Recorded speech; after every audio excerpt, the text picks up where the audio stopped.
بسم اللہ الرحمن الرحیم۔ السلام علیکم۔ جو چاہیں منوا لیں۔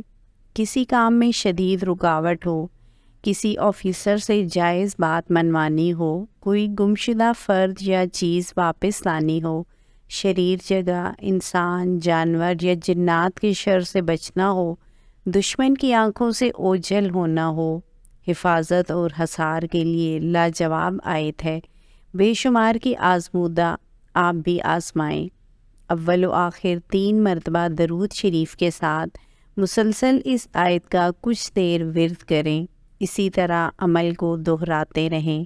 سورہ یاسین کی آیت نمبر 9، وَجَعَلْنَا مِن بَيْنَ أَيْدِيهِمْ سَدًّا وَمِن خَلْفِهِمْ سَدًّا فَأَغْشَيْنَاهُمْ فَهُمْ لَا يُبْصِرُونَ، جس کا ترجمہ یہ ہے، اور ہم نے ان کے آگے دیوار بنا دی اور ان کے پیچھے ایک دیوار، اور انہیں اوپر سے ڈھانک دیا تو انہیں کچھ نہیں سوچتا۔ جزاک اللہ۔